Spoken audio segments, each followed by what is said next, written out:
Today we discuss another big change being made by Patrick Waugh and how it could help the Islanders. All that and a lot more coming up on today's Locked On Islanders podcast. Your Locked On Islanders, your daily podcast on the New York Islanders. Part of the Locked On Podcast Network, your team every day.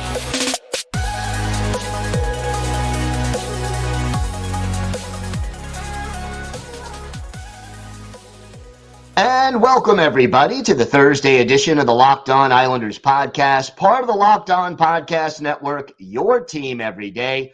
I want to thank everyone who makes Locked On Islanders your first listen every day. Don't forget to subscribe on YouTube or wherever you get your podcasts so you can get new episodes as soon as they drop. Today's episode is brought to you by Game Time. Download the Game Time app, create an account, and use code Locked On for $20 off your first purchase. We have got a lot to discuss on today's show. But first, if there's something Islanders related on your mind, if you have a question, a comment, maybe a topic you'd like us to discuss on a future episode, feel free to email us at lockedonislanders@gmail.com. And if you leave your first name and where you're from, we're happy to mention you on the show when we talk about whatever's on your mind. You could also follow the show on X at Locked On Isles, and you could follow me, Gil Martin, on X at Ice Wars, NYR VSNYI. We'll keep you up to date on all things Islanders all season long, and I am live tweeting during nearly every Islanders home and road game. So join me for some instant insight and analysis, and it's great to talk Islanders hockey with you, game time or anytime. Wanted to start off today's show talking more about some changes that Patrick Waugh is implementing. And we talked a little bit about the way that everydayers, yesterday and last week, we talked a little bit about the change in how much the team is retreating. When the opposition gets over the blue line, they're doing that less. We talked a little bit more about the breakout plan as far as transitioning from defense to offense. But one of the things I've really liked about Patrick Waugh, and look, the jury is out on Waugh as far as whether he'll be in the long run a good fit for the New York Islanders. I feel right now it's only been 5 games, and there have been a lot of positive changes that I've seen on the ice over the course of those 5 games. But there is now a new defensive structure, and it's not the zone-oriented defense that Lane Lambert had the team playing. It's more of a man-on-man kind of a situation. And at practice on Wednesday, Waugh was asked about it, why he made the change. And here's what he basically said, that first of all, that previously the team played what he described as a dice structure, where all the players go to a specific spot on the ice like the dots on a dice. So that's why he called it that. And here's what Waugh had to say as to why he made changes in the team's defensive structure. He said, because everybody watches the games, and when you play dice, everybody starts putting 3 to 4 guys high. The dice works well when you play down low, but when you start playing on top, the dice doesn't work anymore.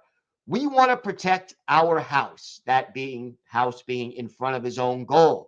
We don't want anyone to be inside our house, so you call it a man-to-man. I call it more like a 1-on-2. It's a bit of a hybrid. Down low, we want more pressure. I always believe that the first 4 or 5 seconds of the puck coming into our zone is the key moment. This is where you want to put your hand on the puck and break out. Everything needs to flow. You also need to do something with a purpose.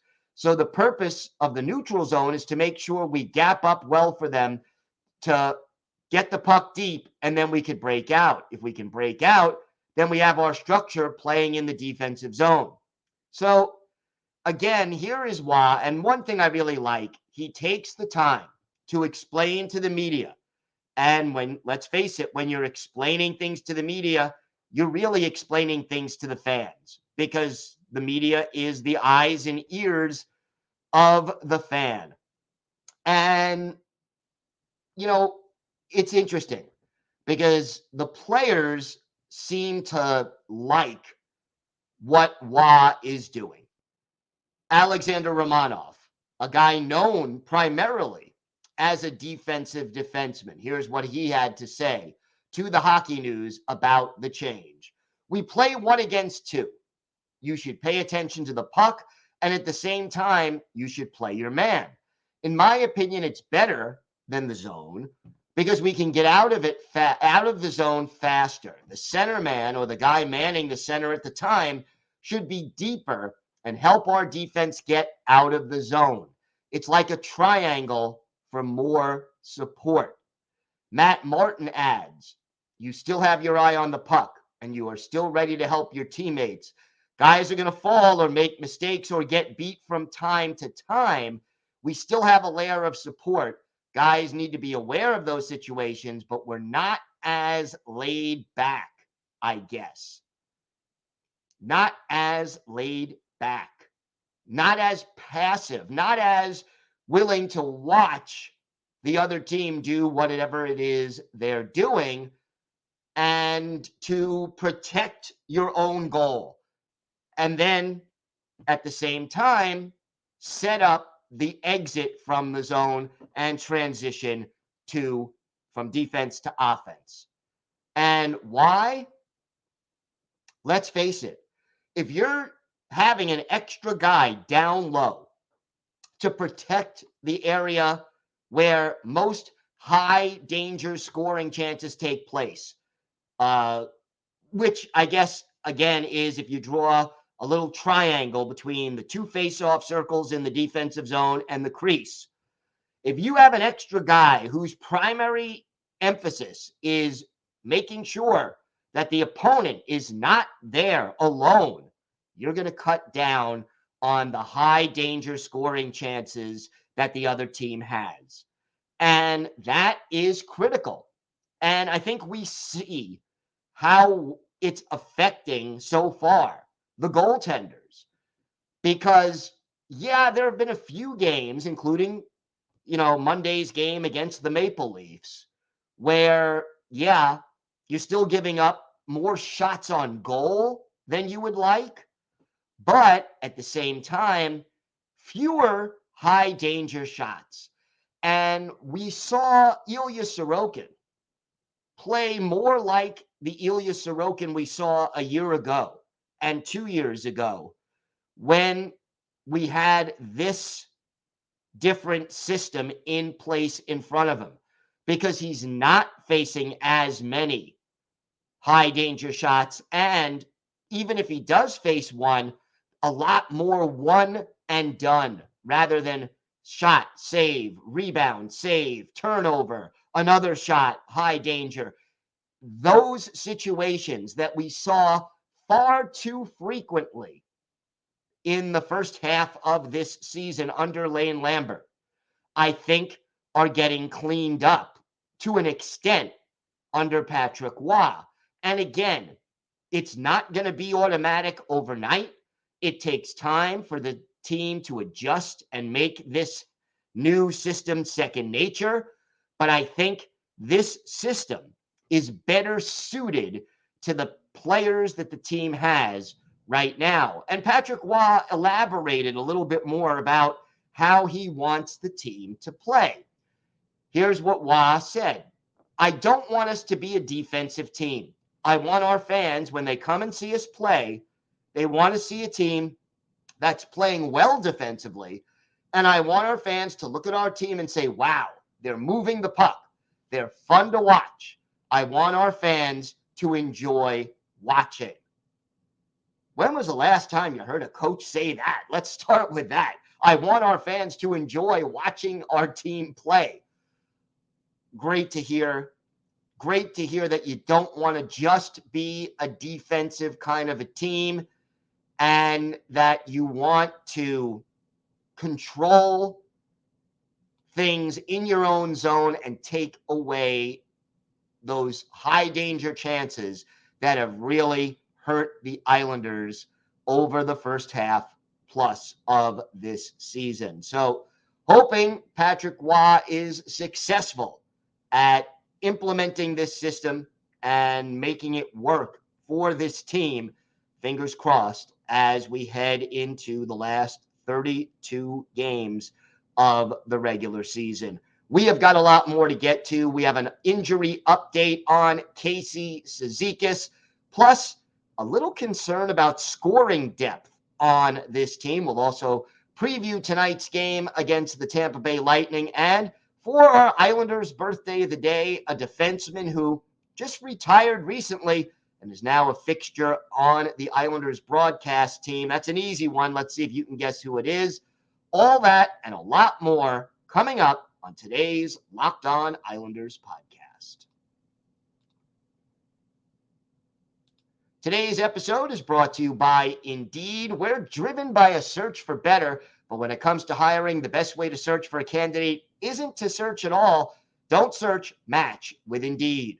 If you need to hire, you need Indeed. Indeed is your matching and hiring platform with 350 million global visitors each month, according to Indeed data, with a matching engine that helps you find quality candidates fast. Ditch the busy work. You can use Indeed for scheduling, screening, and messaging so you can connect with candidates faster. Join more than 3.5 million businesses worldwide that use Indeed to hire great talent fast. And listeners of this show will get a $75 sponsored job credit to get your jobs more visibility at Indeed.com/lockedon. Just go to Indeed.com/lockedon right now and support our show by saying you heard about Indeed on Locked On Islanders. Indeed.com/lockedon. Terms and conditions apply. Need to hire? You need Indeed. Today's episode is also brought to you by Robinhood. Did you know that even if you have a 401k for retirement, you can still have an IRA? Robinhood has the only IRA that gives you a 3% boost on every dollar you contribute when you subscribe to Robinhood Gold. But get this, now through April 30th, Robinhood is even boosting every single dollar you transfer in from other retirement accounts with a 3% match. That's right, no cap on the 3% match. Robinhood Gold gets you the most for your retirement thanks to their IRA with a 3% match. This offer is good through April 30th. Get started at Robinhood.com/boost. Subscription fees apply. And now for some legal info. Claim as of Q1 of 2024, validated by Radius Global Market Research. Investing involves risk, including loss. Limitations apply to IRAs and 401ks. 3% match requires Robinhood Gold for 1 year from the date of the first 3% match. Must keep Robinhood IRA for 5 years. The 3% matching on transfers is subject to terms. Specific terms and conditions. Robinhood IRA available to U.S. customers in good standing. Robinhood Financial LLC, member SIPC, is a registered broker-dealer.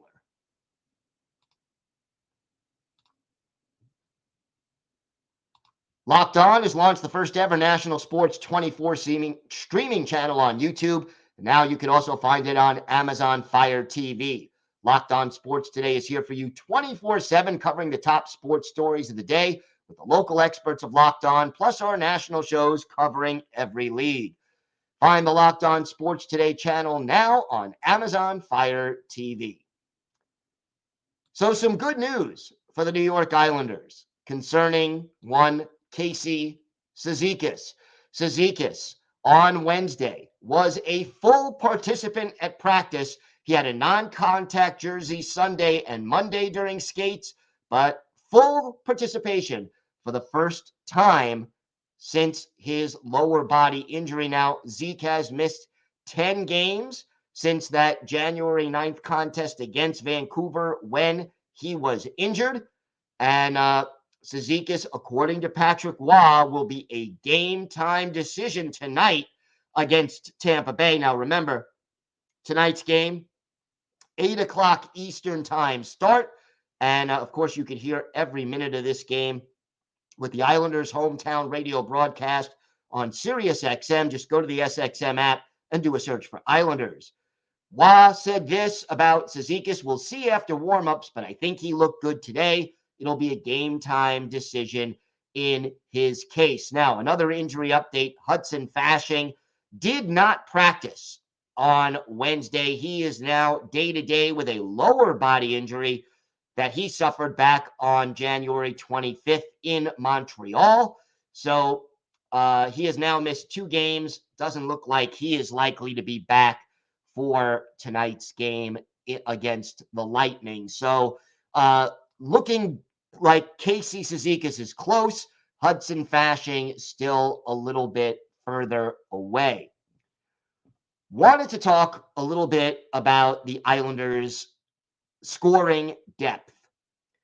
And it's important because you cannot be a one-line team in the modern NHL and win consistently enough to be a playoff team. You just can't do it unless that one line is so good. And even then, it's not recommended that you approach things that way. Well, here's the deal. The Islanders, with their top line on the ice, 5-on-5, are a plus 13. When any of the other lines are out there on the ice, their goal differential is minus 16. Think about that. That means that when you have Bo Horvat, Anders Lee, Mathew Barzal out there, you're outscoring the opponents by 13 goals. But when any of the other 3 lines are out there combined, minus 16, 5-on-5. Now, when you add the Islanders' struggles on the penalty kill to the equation, yeah, that gets a little trickier. But what it tells me is that the Islanders need to get their second, third, fourth line going. And everydayers, yesterday we talked about Oliver Wahlstrom and him being added to the third line. I think the hope is that Wally, if they can get him going, can help get the third line a little more offensive juice. And let's hope that he can do that because, let's face it, right now, the third line, fourth line, second line, not consistently producing. Brock Nelson has 15 goals at even strength. 14 goals at even strength this year. But lately, much, much cooler. He and Kyle Palmieri both have 6 power play goals. They score plenty on the power play. But at even strength, 5-on-5, it's been a struggle. Pierre Engvall, been a struggle. He got the game winner in Toronto. That was great, but still 6 goals in 44 games. That's like an 11-goal pace over 82 games. If he's on your second line, unless he's, an enforcer type, that's not good enough. J.G. Pageau, right now, 5 goals at even strength all year in 50 games. That is roughly an 8-goal pace over 50 games. And again, Pageau, kind of your top checking center, penalty killer, yeah. But he and Simon Holmstrom has 7 goals in 49 games at even strength. 5 on the PK, 5 shorties, but only 7 at even strength. That number has to come up. The fourth line, look, you're not expecting a lot of offense from the fourth line. So I'm kind of exempting them a little bit. But there has got to be better defense, which I think Patrick Waugh's changes will help introduce all across the four lines, but the second and third line especially need to be jump-started. And that means Brock Nelson, Kyle Palmieri, Simon Holmstrom, Pierre Engvall, J.G. Pajot, Oliver Wahlstrom. All these guys, if need to pick things up and get things going, even if they're not scoring a lot of goals, they can't be giving them up. Got to at least break even on the differential because, again, if there's just one line, you shut down the one line, you shut down the offense. That's not a winning formula in the modern NHL. All right, we have got a lot more to get to on today's show. We're going to talk a little bit more about tonight's game against the Tampa Bay Lightning. Again, 8 o'clock Eastern time on ESPN. But if you don't have ESPN, you can hear every moment of the game on the Sirius XM, on SXM app. Just do a search for Islanders, and you'll hear the broadcast with the Islanders radio team. So don't miss that. So we're going to preview that game. We'll have our Islanders birthday of the day and a lot more still to come on today's Locked On Islanders podcast. Today's episode is brought to you by Game Time. You shouldn't have to worry when you buy tickets to your next big event. Game Time is the fast and easy way to buy tickets for all the sports, music, comedy, and theater events near you. They have killer last-minute deals, all-in prices, and their best price guarantee. So Game Time takes the guesswork out of buying tickets. My favorite feature on Game Time, you go on the app and you can see the view from your seat before you pay for it, before you buy the tickets. And I mean, that means you know what to expect when you arrive. Game Time also has deals on tickets right up to the start of the event and even an hour after it starts. It is the place to find last-minute seats. Take the guesswork out of buying tickets with Game Time. Download the Game Time app, create an account, and use code LOCKEDON for $20 off your first purchase. Terms apply. Again, create an account, redeem code LOCKEDON for $20 off. Download Game Time today. Last-minute ticket, lowest prices guaranteed. Locked On has launched the first ever national sports 24/7 streaming channel on YouTube. And now you can find it on Amazon Fire TV as well. Locked On Sports Today is here for you 24/7, covering the top sports stories of the day with the local experts of Locked On, plus our national shows covering every league. Find the Locked On Sports Today channel now on Amazon Fire TV. Islanders, Lightning. This is an important game. Let's not kid ourselves.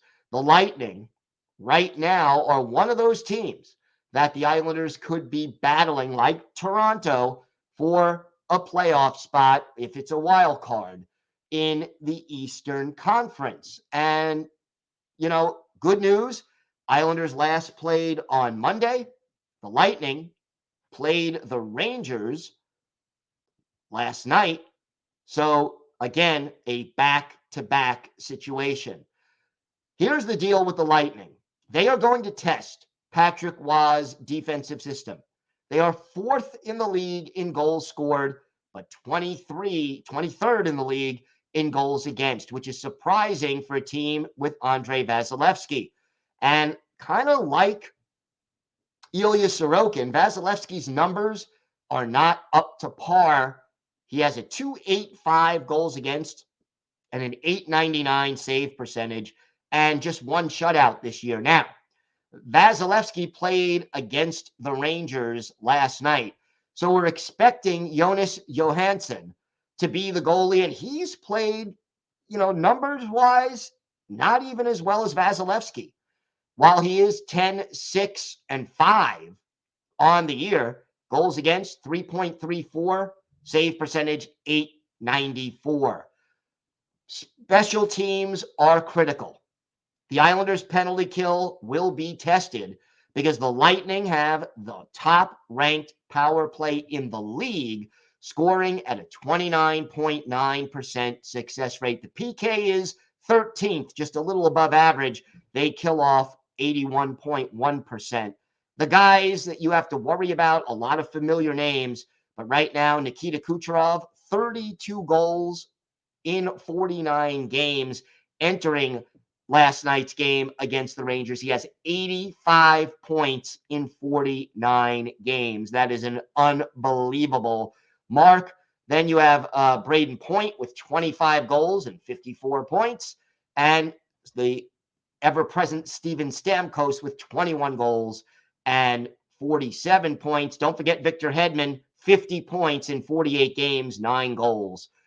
They're on the power play. Kucherov and Stamkos each with 11 goals, but Kucherov also has 26 assists. He is the key to making that power play work. The line combinations, the top line, Braden Point, Nick Paul, and Nikita Kucherov.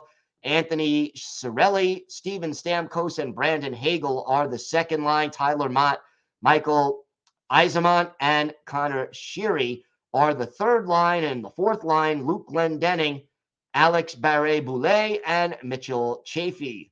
On defense, Hedman and Darren Radish are the top pair. Mikhail Sergachev and Eric Cernak are the second pairing, while Emil Martinson-Lielberg and Nick Perbix are the third pair. The goalies, as I mentioned, Vasilevsky and Johansson. On IR right now, Hayden Fleury, Tanner Jeannot, and Austin Watson out of the lineup. We'll see if any of those players can come back. And you may see some lineup changes when the team is indeed playing a back-to-back. That is always a possibility. So we'll see. Calvin DeHaan, for example, he was scratched last night against the Rangers. Maybe they put him in the lineup just to give somebody a little rest. We'll see. But it's going to be a challenge for the Islanders defense. And hopefully Patrick Roy has this team prepared. And please, if you're going up against a team with the number one power play in the league, you got to stay out of the box. 3 power play opportunities or less has got to be what this team does in this game. Are they equal to the task? Well, we're going to find out, but you've got to stay out of the box.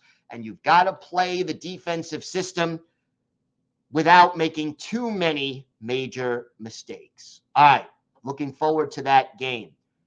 Time now for our Islanders birthday of the day. And today we want to wish a very happy 35th birthday to former Islanders defenseman and current Islanders broadcaster Thomas Hickey. First round pick, 4th overall by the LA Kings back in 2007. Native of Calgary, Alberta, played his junior hockey with the Seattle Thunderbirds, but never played a game for the Kings. Spent parts of 5 seasons with the Kings minor league teams before joining the Islanders in the 2012-2013 season. And, dealt with some injuries, but was with the team or the organization through the 2021-2022 season. 456 NHL games, all of them with the Isles, 22 goals, 117 points, and 190 penalty minutes. 24 postseason games, all with the Isles. 1 goal, 6 points, 12 penalty minutes.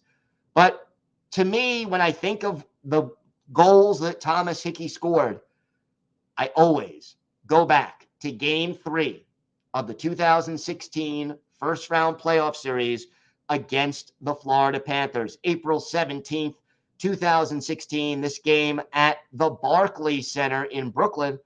And Hickey ends up scoring the game-winning goal in overtime at the 12:31 mark to give the Islanders the win and a 2-1 lead in this series.